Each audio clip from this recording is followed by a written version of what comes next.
Welcome everyone. I, Dr. Anjali Saxena, welcome you all. Dear learners, in today's session we will discuss multiple choice question related to electrochemistry. This is second part of electrochemistry topic. In first part we have discussed some basic topics and some theoretical topics, or we can say multiple choice question based on theoretical topics.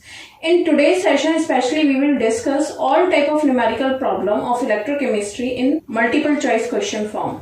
So let's start the video.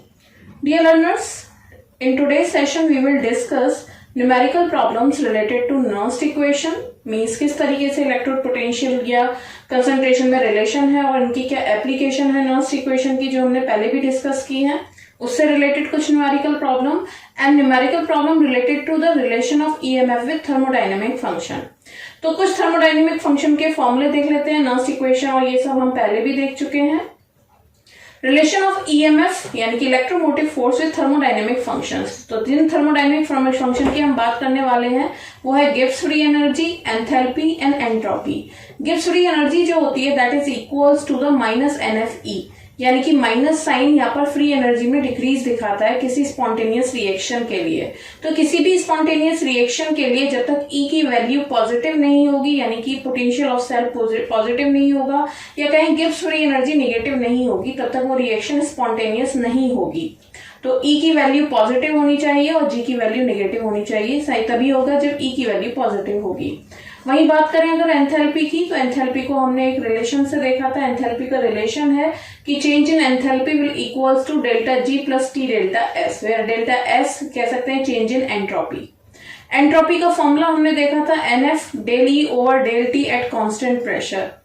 इसको हम temperature coefficient बोलते हैं, del E over del T को. इन सबके derivation में हमने एक और रिलेशन देखा था जिसको हम इस तरीके से देख रहे हैं. तो ये सब फॉर्मूले हैं जो इन पर न्यूमेरिकल यूज होने वाला है. यहाँ पर टेम्परेचर कोफिशिएंट का बहुत बड़ा रोल है. अगर टेम्परेचर कोफिशिएंट 0 होता है तो इलेक्ट्रिकल एनर्जी एंथैल्पी के बराबर होती है. अगर टेम्परेचर कोफिशिएंट पॉजिटिव होता है तो इलेक्ट्रिकल एनर्जी एंथैल्पी से ज्यादा होगी. वहीं अगर ये नेगेटिव होगा तो इलेक्ट्रिकल एनर्जी कम होगी एंथैल्पी ऑफ सेल रिएक्शन से. तो आइए स्टार्ट करते हैं कुछ multiple choice question related to all topics of numericals in electrochemistry. First question, the cell reaction will be spontaneous if its EMF is. तो जब तक इलेक्ट्रोमोटिव फोर्स पॉजिटिव नहीं होगा, दैट मीन्स जब तक ये वैल्यू पॉजिटिव नहीं होगी ये साइन नेगेटिव नहीं रह पाएगा. तो ये जब तक पॉजिटिव होगा तभी रिएक्शन हमारी स्पॉन्टेनियस होगी. तो it should be A. Answer इसका ए होगा. Moving on, second question, an iron wire is immersed in a solution containing zinc sulfate and nickel sulfate. The concentration of each salt is 1 mole. Predict giving reasons which of the following reaction is likely to proceed. तो ये ऊपर वाले first question से related question ही मैंने यहाँ दिखाया है. यहाँ पर एक आयरन वायर है जो कि जिंक सल्फेट और निकल सल्फेट में डिप है और हमसे पूछा है कि हमारे जो सॉल्यूशन है उनकी कंसेंट्रेशन 1 मोल है. हमें दोनों सभी के पोटेंशियल्स प्रोवाइडेड हैं और दो रिएक्शन दी हुई है. हमें पहला केस दिया हुआ है iron reduces Zn2 plus ion और सेकेंड कंडीशन दी हुई है iron reduces Ni2 plus ion. तो हमसे पूछा है which one will be possible, which of the following reaction is likely to proceed. तो जरा देखिए फर्स्ट पार्ट में iron reduces Zn2 plus ion. अगर आयरन रिड्यूस कर रहा है तो आयरन का ऑक्सीडेशन हो रहा होगा और जिंक का रिडक्शन हो रहा होगा. तो इन फर्स्ट केस आयरन तो वर्क कर रहा है एज ए एनोड जबकि जिंक काम कर रहा है एज ए कैथोड. तो हमें देखना है ये रिएक्शन पॉसिबल होगी या नहीं होगी. हम जानते हैं E cell will equals to potential of cathode minus potential of anode. तो यहाँ हमारा आयरन एनोड है तो आयरन की वैल्यू देख लेते हैं पोटेंशियल की. हमें दी हुई है E naught is equals to -0.44 minus zinc की वैल्यू दी हुई है हमें -0.76. तो ये वैल्यू निकल कर आएगी 0.32 माइनस में. तो माइनस का मतलब है ये रिएक्शन पॉसिबल नहीं है. सेकंड केस देख लेते हैं एक बार. In second case iron reduces Ni2 plus ion. तो आयरन वर्क कर रहा है as a anode, nickel work कर रहा है एज ए कैथोड. तो कैथोड है हमारा निकल. अब हमें पता है हमें पोटेंशियल ऑफ सेल निकालना होगा जो कि होता है potential of cathode minus potential of anode. तो ये निकल कर आएगा कैथोड जो कि निकल है जिसका पोटेंशियल हमें 0.25 दिया है, एनोड जो कि आयरन है जिसका पोटेंशियल हमें माइनस में प्रोवाइडेड है. तो ये वैल्यू हमारी निकल कर आएगी प्लस का 0.919 वोल्ट। तो हम देख सकते हैं हमारे जो सेकंड है उसमें पॉजिटिव आ रही है ई की वैल्यू, तो सेकंड पॉजिटिव आ रही है तो ये रिएक्शन स्पॉन्टेनियस होगी यानी कि ये प्रोसीड होगी, जबकि फर्स्ट रिएक्शन पॉसिबल नहीं होगी। तो बी इसका आंसर होना चाहिए, while A, C, D are incorrect options. Moving on next question. Given है Zn+2 से 2 इलेक्ट्रॉन एक्सेप्ट करके जिंक बन रहा है, Fe+2 से 2 इलेक्ट्रॉन एक्सेप्ट करके आयरन बन रहा है। द सेल रिएक्शन हमें दी हुई है, standard potential of above cell will be. बहुत सिंपल सी बात है, आप इसमें एनोड और कैथोड आइडेंटिफाई करिए। देखिए जिंक Zn+2 में कन्वर्ट हो रहा है तो ये एनोड का वर्क कर रहा होगा, ऑक्सीडेशन हो रहा है, तो वहीं आयरन का रिडक्शन हो रहा है, Fe+2 से 0 हो रहा है तो ये रिडक्शन हो रहा है तो ये कैथोड का वर्क करेगा। पोटेंशियल देख लेते हैं, तो यहाँ पर हमें पोटेंशियल दिया हुआ है ये 0.76 तो होगा हमारे जिंक का, जबकि ये पोटेंशियल होगा आयरन का। तो पहली वैल्यू हमें माइनस में दी हुई थी एनोड वाली, ये वैल्यू माइनस में है, ये वैल्यू भी माइनस में है, तो हमें पता है potential of the cell will equals to E cathode minus E anode. तो ये हो जाएगा कैथोड जो कि आयरन का काम कर रहा है, जो कि है 0.44 माइनस का, और एनोड जिंक एनोड का वर्क कर रहा है तो ये हो जाएगा 0.76। इसको जब हम देखेंगे तो ये माइनस माइनस प्लस हो जाएगा, तो ये निकल कर आएगा प्लस का 0.32 वोल्ट। तो ये स्टैंडर्ड पोटेंशियल होगा इस सेल का, जो ऊपर हमें सेल दी गई है। तो इसका आंसर होगा 0.32 वोल्ट पॉजिटिव, यानी कि C option is correct. Moving on next question. Given है Zn से Zn2+ बन रहा है, 2 इलेक्ट्रॉन रिलीज हो रहे हैं, यानी कि ऑक्सीडेशन दिखाया गया है विद पोटेंशियल दिस, तो इसका पोटेंशियल दिखाया गया है।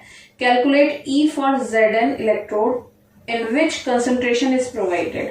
तो सिंपल सी बात है, हमें एक रिएक्शन दी गई है Zn will equals to Zn+2+2 electron. हमें इसके लिए पोटेंशियल प्रोवाइडेड है और हमें इसका E कैलकुलेट करना है। तो हम जानते हैं E is equals to E0 minus 0.0591 upon n log base 10 product की कंसंट्रेशन अपॉन रिएक्टेंट की कंसंट्रेशन। तो इस रिएक्शन में प्रोडक्ट कौन है Zn+2, वेल रिएक्टेंट है Zn जो कि सॉलिड है, इलेक्ट्रोड है, तो हम इसको कांस्टेंट मान सकते हैं।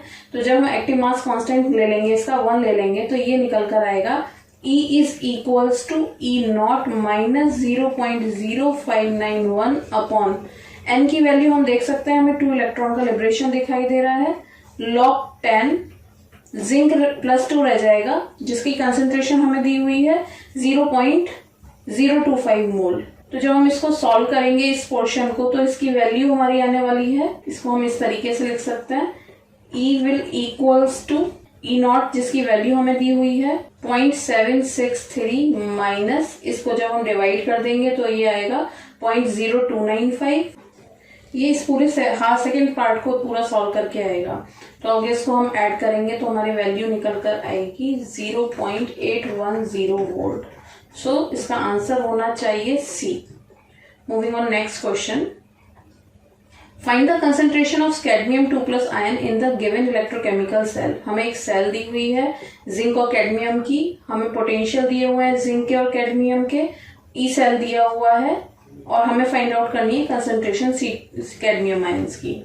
तो देखिए इस सेल पर अगर हम नर्स्ट इक्वेशन अप्लाई करें तो वो होगी E is equals to E0 minus 0.0591 upon n log concentration of product. तो पहले हम इसकी इक्वेशन बना के देख लेते हैं। इसकी जो इक्वेशन होगी वो होगी Zn जिसका ऑक्सीडेशन हो रहा है, Cd2+ आयन जिनका रिडक्शन हो रहा है, ये रिएक्शन होगी। तो जब हम इस पर नर्स्ट इक्वेशन अप्लाई करेंगे तो concentration of product upon concentration of reactant, तो ये निकल के आने वाला है Zn+2 आयन कैडमियम आयन जो कि सॉलिड होगा, इलेक्ट्रोड होगा, अपॉन Cd2+ आयंस और जिंक जो कि सॉलिड होगा यानी कि इलेक्ट्रोड होगा। तो इनके एक्टिव मास हम कांस्टेंट ले लेंगे तो हमारी रिएक्शन बन जाएगी E is equals to E0। E0 हमें दिया हुआ है, निकालना है मीन्स हमें। तो जब हम इसको निकालेंगे ये हमारा होगा minus 0.40 minus 0.76 minus 0.0591 upon n। n की वैल्यू हम देख सकते हैं 2 इलेक्ट्रॉन लिबरेट हो रहे होंगे, तो 2 और कंसंट्रेशन हमें जिंक की पता है, कैडमियम की नहीं पता है। तो जिंक की कंसंट्रेशन हमें दी हुई है 0.1 और यहाँ हमें कंसंट्रेशन m1 दी हुई है जो हमें फाइंड आउट करनी है। तो जब हम इसको सॉल्व करेंगे तो ये हो जाएगा -0.0295 जो कि हमें प्रोवाइडेड था is equals to -0.02951 log 0.1 upon m1। तो ये हो जाएगा log 0.1 upon m1 is equals to 1। तो हमें एंटी लॉग लेना पड़ेगा इसका, तो 1 upon m1 is equals to 0.1। 0.1 upon m1 is equals to anti-log 1 and m1 will equals to 0.01। तो ये कंसंट्रेशन होगी हमारे कैडमियम आयन की इस सेल के लिए जो हमें सेल प्रोवाइडेड है। तो moving on next question, calculate the equilibrium constant for the reaction at 25 degree centigrade. तो हमें एक रिएक्शन दी गई है, इसके लिए इक्विलिब्रियम कांस्टेंट निकालना है।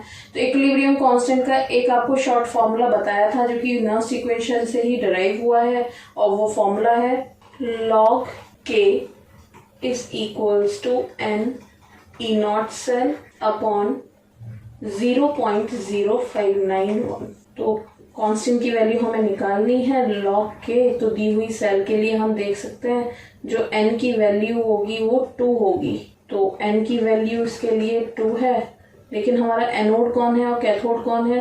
तो जरा देखिए जो Cd है कैडमियम वो 2+ में कन्वर्ट हो रहा है, तो कैडमियम वर्क करेगा एज ए एनोड जिसका ऑक्सीडेशन हो रहा है, और यहाँ प्लस आयन से 0 में कन्वर्ट हो रहा है। फ्री स्टेट में तो 0 होगा तो इसका रिडक्शन हो रहा है, तो ये वर्क करेगा एज ए कैथोड।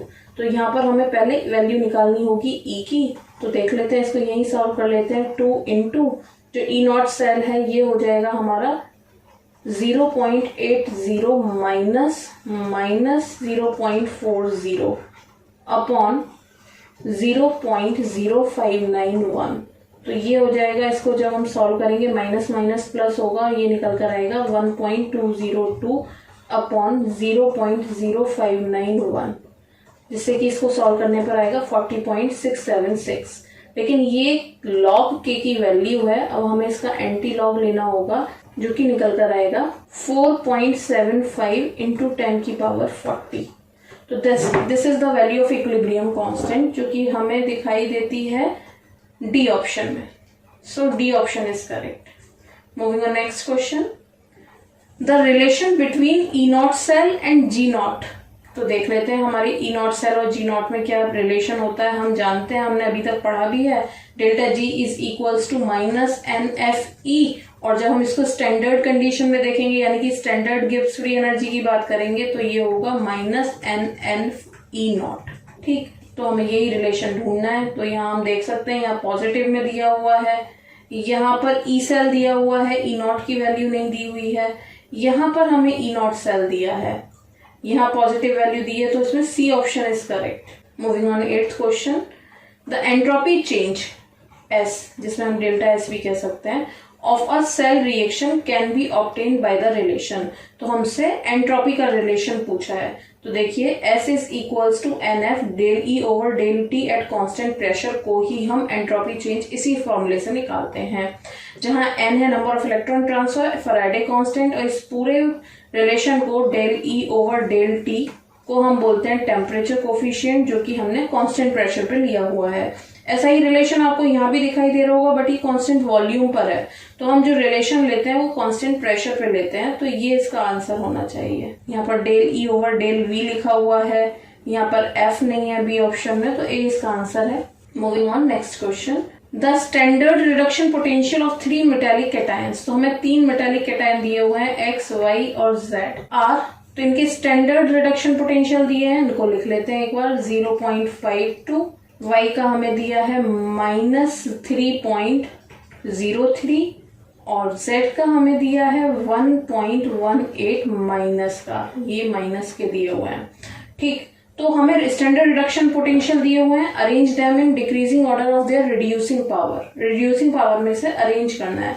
तो रिडक्शन पोटेंशियल यानी कि रिडक्शन होने की टेंडेंसी, स्टैंडर्ड रिडक्शन पोटेंशियल दिए हुए हैं इनके। तो इसमें सिंपल सी बात है, देखिए इसमें तो दिया हुआ है पॉजिटिव वैल्यू, इन दोनों में दिए हुए हैं नेगेटिव वैल्यू। तो पॉजिटिव वैल्यू का मतलब है कि इसका रिडक्शन होता है और रिडक्शन ही दिया गया है। यहाँ माइनस साइन का मतलब ये है ये ऑक्सीडेशन पोटेंशियल वाले होंगे, इनको रिडक्शन पोटेंशियल बनाया गया है माइनस साइन लगा के। अब रिड्यूसिंग पावर का मतलब है किसी अनदर स्पीशीज को रिड्यूस करना और खुद ऑक्सीडाइज होना।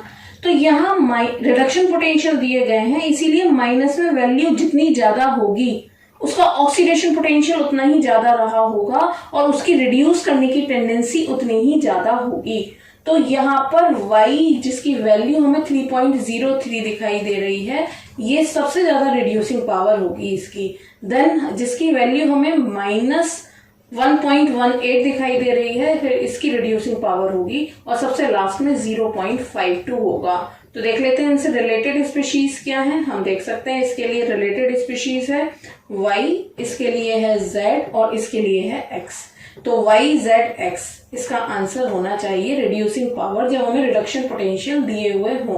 तो B should be its answer. Moving on next question, which is correct.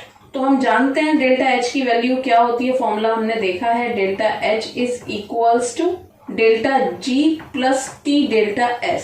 ये इसका फॉर्मूला होता है इन तीनों का, thermodynamic functions, enthalpy, entropy and Gibbs free energy का। तो देखते हैं delta H is equals to delta T, no, delta H is equals to delta G minus delta H is equals to delta G plus T delta S। C option is correct. Moving on next question, the temperature of a cell increases during working when।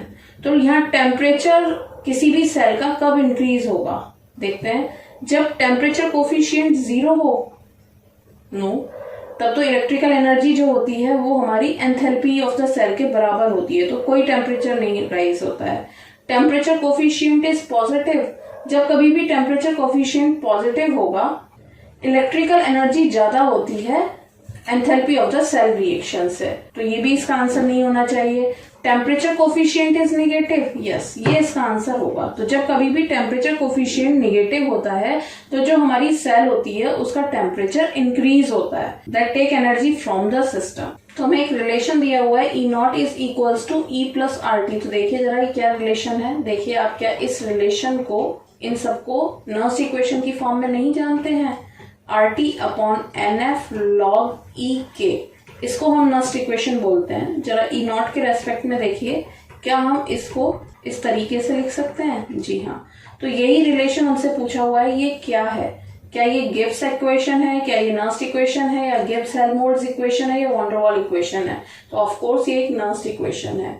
Moving on next question, देखिए calculate the standard Gibbs free energy change in the cell reaction. एक cell reaction दी हुई है हमें जिसमें हमें standard free energy change बताना है, जहां हमें पोटेंशियल प्रोवाइडेड है आयरन का और सिल्वर का। देखिए यहाँ Fe+2 से Fe+3 हो रहा है, तो +1 ऑक्सीडेशन चेंज हो रही है।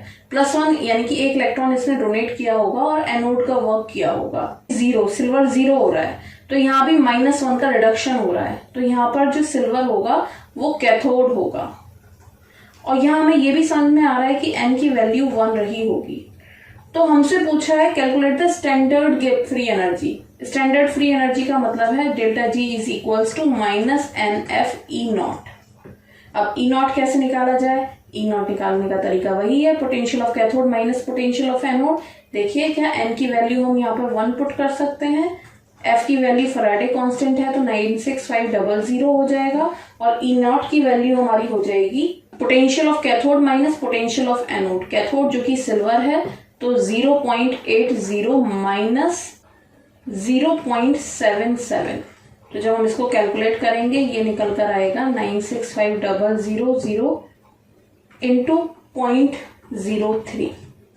इसको सॉल्व करने पर आएगा -2895 जूल। तो ये हमारे इस सेल की गिब्स फ्री एनर्जी होगी। तो देखिए 2958 प्लस का है, लेकिन 2958 minus. So D should be its answer. So dear learners, आज हमने अपनी इलेक्ट्रोकेमिस्ट्री के साथ पूरे मॉड्यूल 3 के जितने भी मल्टीपल चॉइस क्वेश्चंस पॉसिबल थे उन सबको हमने सॉल्व कर लिया है। आई होप आप सबको ये अच्छे से समझ में आया होगा, आपका वेल प्रिपेयर्ड होंगे आप अपने एग्जाम्स के लिए। अगर आपकी कोई क्वेरी है तो कमेंट बॉक्स में लिख सकते हैं। आप जिस टॉपिक पर आपको कोई प्रॉब्लम आ रही है आप बता सकते हैं। I will provide the videos for them. Thank you for watching everyone.